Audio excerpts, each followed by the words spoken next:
And then it was like, I don't know, a couple months later, he said to me, he was just thinking about directing. And I'm like, I don't know how to direct. He's like, sure, shut up. But what he meant by that was like, you're here all the time, you see what we're all doing. And then I had a conversation with my agent at the time, and he said, let's put you in a situation where they ask you to direct, instead of saying, this is my show, you know what I mean? So I think it was, I don't know if it was season 4, season 5, but I think there were some back channel conversations. But they had said, would you like to direct? And it was great. The young girl who was in the episode won a Canadian award for Best Actress that year in a television series, which was great. But what I learned was, because I'd never directed before, so I was directing myself at the same time. And I remember one of our producers in LA he kind of pulled me aside and he said, make sure you do more takes on yourself than everyone else. And I was like, good advice. And then I was like, I don't want to be that jerk. You know what I mean? So when we started filming, we would, and we had great DPs and other people. Anyway, long story short, I didn't realize that I was doing like 4 takes on other people, but like 1 or 2 on myself. Because I just was so busy. And as a result, I think the episode suffered a little bit. And that same producer sat me down and watched the episode with me. He could see where my character suffered because of my distraction. And so the other, I guess, 7 episodes I did, I would say to the other actors, listen, this is not an ego thing, but I'm going to do a lot more takes on me. Just so you have that. And so then I would do 1 take on everyone else. And like 15 on myself. No. But it was something I had to learn, and I thank God for the producer to sort of show me that, and I've only directed things I've started. So hopefully I'll change that. But yeah, Tom was great, by the way. And I think another thing is when you're on set all the time, most people just kind of go in, they hit their marks, and they don't really know what's going on, and they stay in their lines, they just want to act.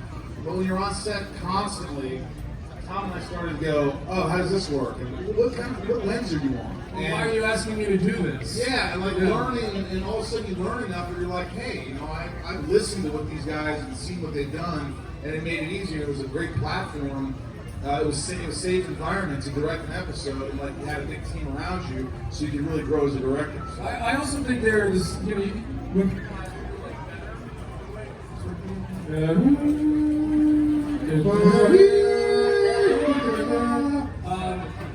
I kind of looked at it as speaking different languages, like acting, directing, producing, and writing. If you can learn those different languages, you can communicate better with people throughout. So I don't have any thing. I mean, I can't write a thing, but the other 3 I enjoy doing a lot.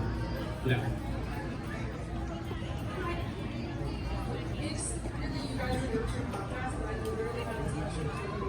Well, thank you. Next.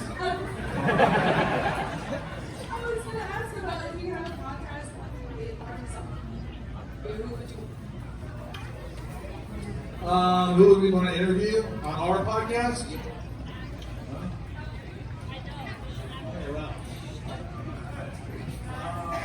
I don't know, like on the one we're doing, Talkville, which comes out in July, we try to talk to, like the wardrobe guy, and maybe Lionel and Kristen Krug for like a little while. So usually it's just the 2 of us, but sometimes we bring on guest stars, people that come on. Amy Adams wants to really be a part of it. She was on an episode. You know that? Amy Adams was on an episode. Do you know that, sir? You did know that. He's like, yeah, I knew that. What the hell? Why are you quizzing me? No, that's one of the goes. No, I said that. Look, that's. I don't know. My wife wanted me to do it. I thought there's been a lot of people who, I hear people come to the table and they're like, we met watching Smallville together. This is what we did on our date night. This is, I wonder how many divorces happen because, Smallville, I'm tired of it. How many children were conceived while somebody was watching Smallville? I hope not. Will they conceive? What scene will they conceive? Lexmas, there's a lot of good stuff in there. I don't know. Next question. Yes.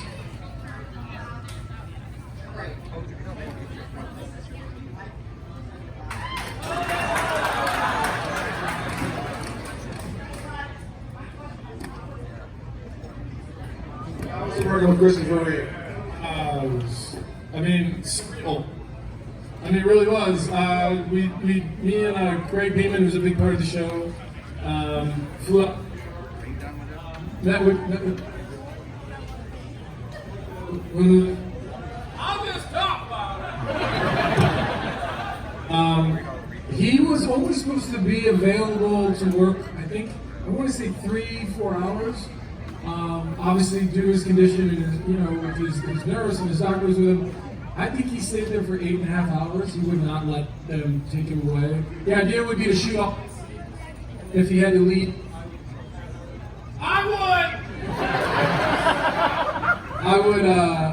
I would speak to someone else, and that's okay, but he hung right in there. And if you watch that episode, the gravitas, which is like, I know it's a weird word, but what he brings to that character to depth, considering he can't move, was just, it was like ethereal. It was really moving. You're lucky. He actually said, one of the things he said to me right when we were finishing, he said, come here, and I kind of, bent down he wanted to whisper something to me. He goes, I'm really happy that they chose you to be the next Superman. And I said, they didn't. And he goes, they should have. And so that's always going to be in my heart.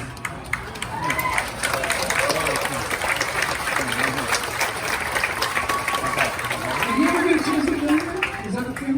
No. Stand right there.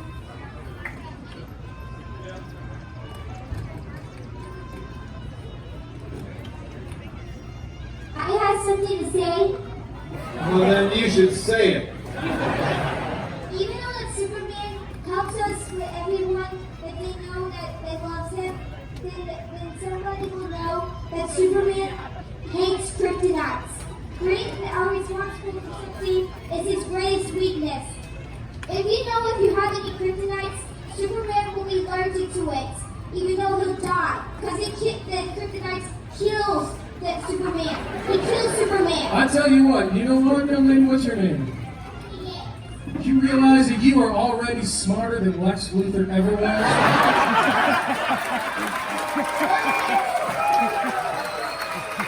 Certainly more articulate.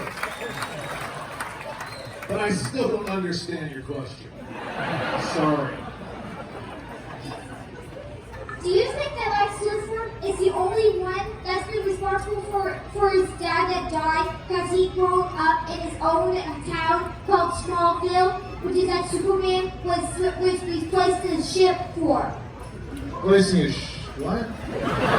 Was Lex responsible for his A father? ship that Superman was crushed out by his own parents and died because they were destroyed by a big thing that to their own thing. Would you like to be on our podcast? You'd be a great guest on the podcast. You'd be fantastic. I wonder what, I don't remember, we haven't gotten there yet, but, allegedly Lex pushed his father off the building.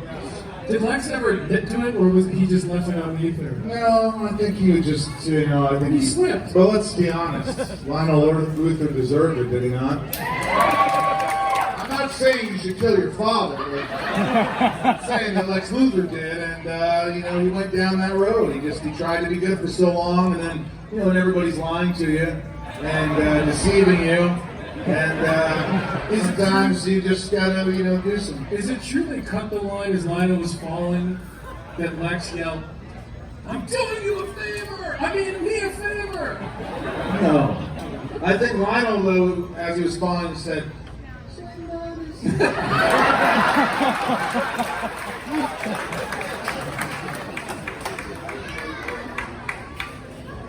Hey guys, several years ago, John Glover was here and he told a story about Michael, which Michael reappeared here and that question was asked, but I'm going to ask with Tom here to find out the truth. John said that Michael liked to swim nude in a hotel swimming pool.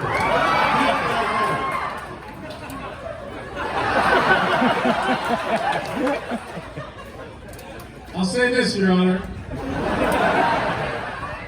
I never saw it. Never wanted to. But it was a cold pool. I I never did swim naked in the hotel pool. That would be illegal. But I wanted to. I swim naked in my house. Because it's my house. I think you get in trouble, there are laws. You asked the question, right?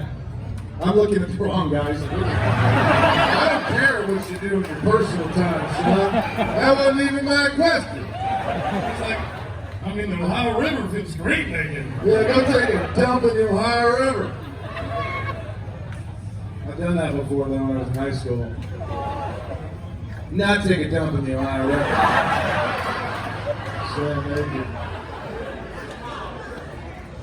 Oh man, oh, this is fun. I can do this all day. You guys having fun? Yeah!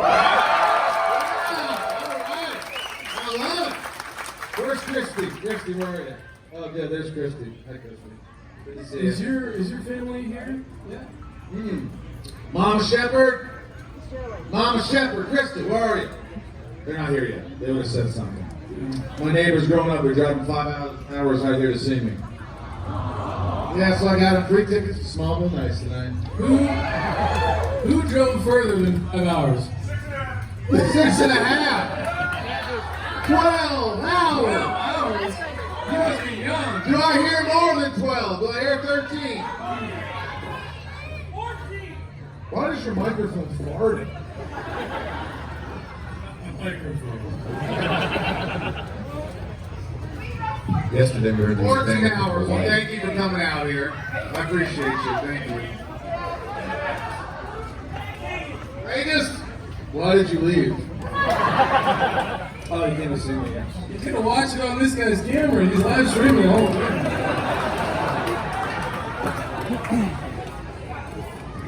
Oh yeah, honestly guys, Smallville Nights tonight was just hilarious and fun. I don't recommend young children unless you don't care about that language. But there will be no phones or videos because that way we can get really stupid. Well, it's just more fun to be intimate. It's this whole world, let's face it, everything you do is on camera, right? But tonight, these Smallville Nights, we have it with no cameras. It's just us acting goofy with you guys or wherever it comes out. So that's why we don't have cameras, so we can just be ourselves. Hello, my name is Sarah. Kill this one. Kill this one. Over here to your right. Other right, Michael. No, I'm sorry. Go ahead. I apologize that I'm recording. My friend was on a ventilator and was watching music just like this movie. And his battery broke. We're actually working trying to get him to come to Smallville Nights tonight. But he has a question for you, and I'm recording so we can do that later. All right.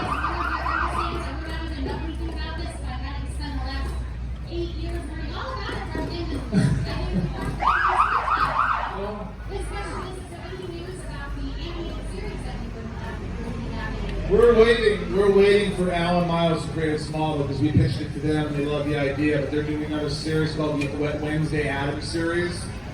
You know, the new Addams Family. Who's that director that owns Tim him? Burton. So when we're done with that, they'll have time to work with us on getting a pitch ready. But we've worked on. Wow. It works when I test it.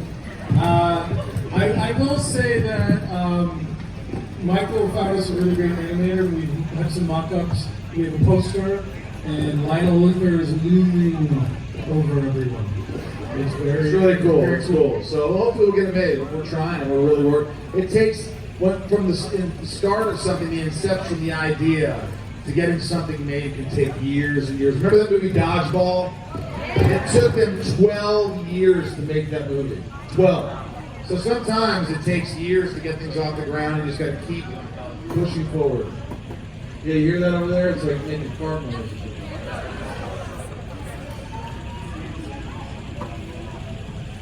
This one's working fine.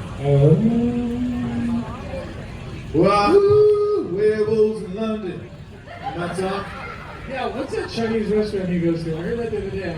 Is that a real Chinese restaurant? What are you talking about? Yeah, is that a real place?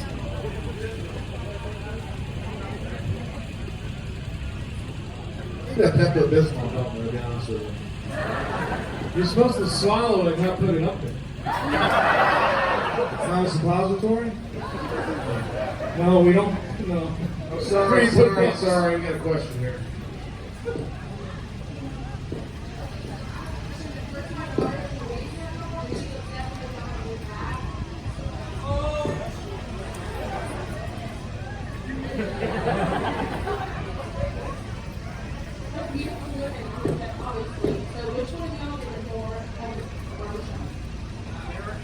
In real life. Oh, nobody dated outside the show. I think I went out with a guest star once. You didn't date them.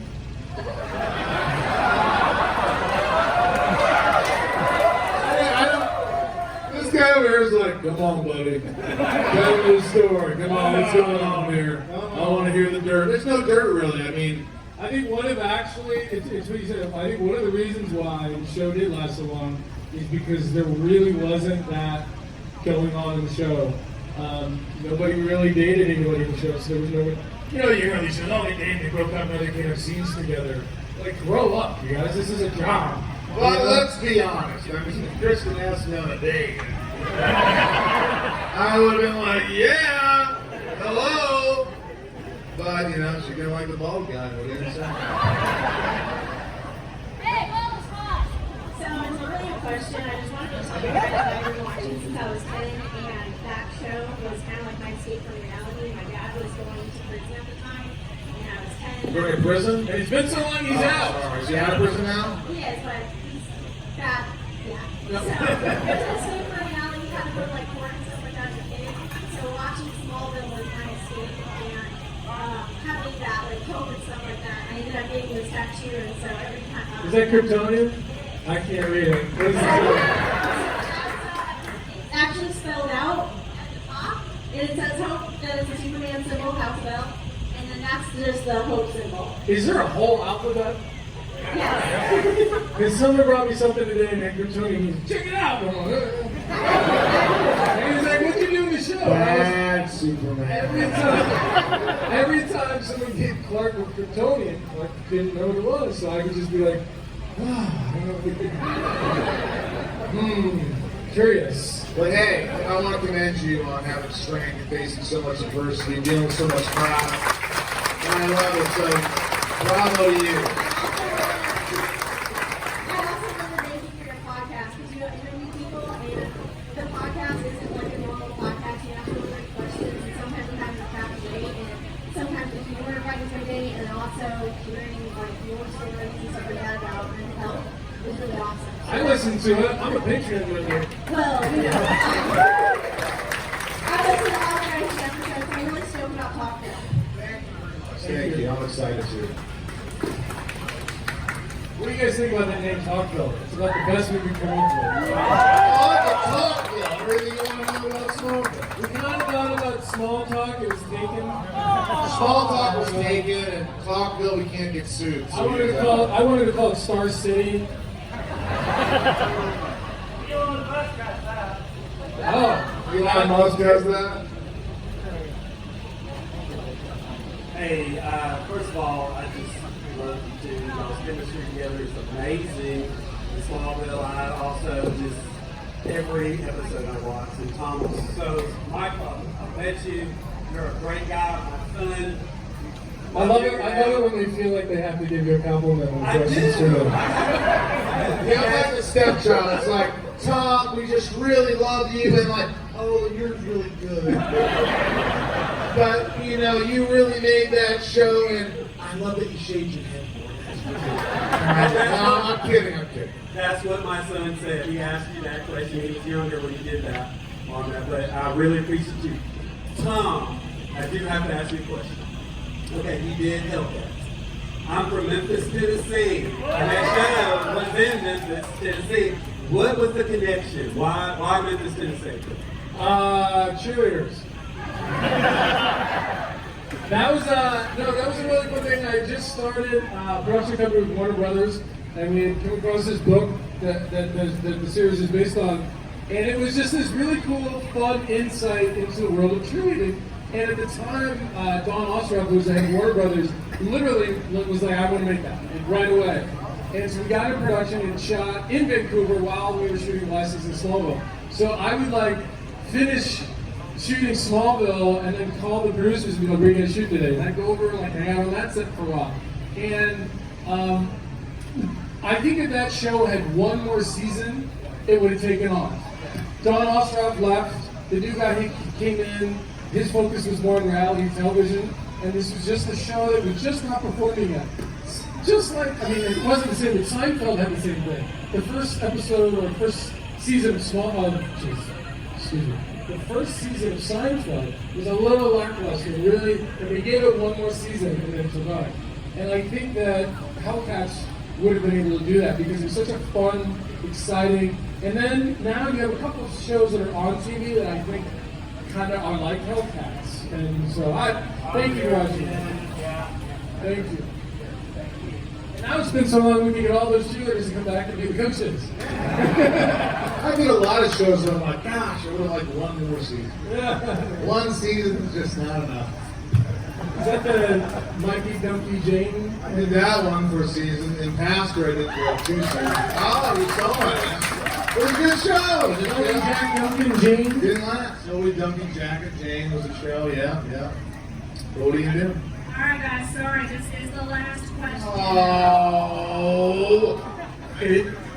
Oh my God, Tom. She's like, I don't know the question.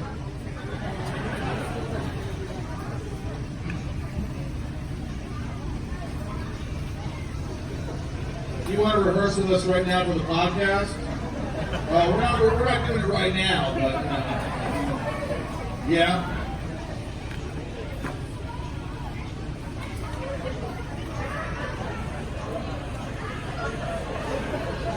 I don't know. It's crazy. Can we get her to call in number for the podcast? Because I think she's going to help us out with a lot. Hold that thought. Hold that thought. Last question. Last question. Okay, this is for both of you. Hold on. I know. I get it. I'm with you. But why is it?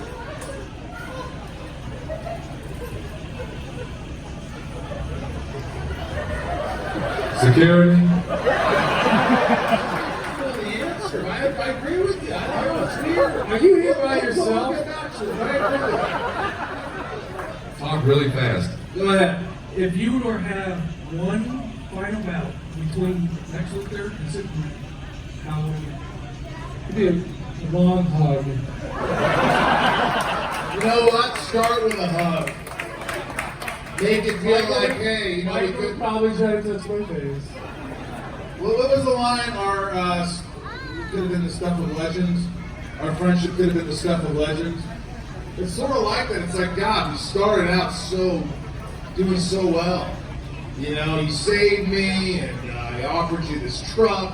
And Clark would have said, I helped you with Lana, and all these things, and you just shit on me. Just like my father. You're all the same. yeah. You know, that'd be funny if he pushed Clark off the building. But then you just fly. Maybe he needed it. Maybe that's what he needed, me to push him off to learn if he could fly. He's like, oh, look at thanks, Lance. I knew it. Well, that's it, ladies and gentlemen. That was the Q&A today. Please.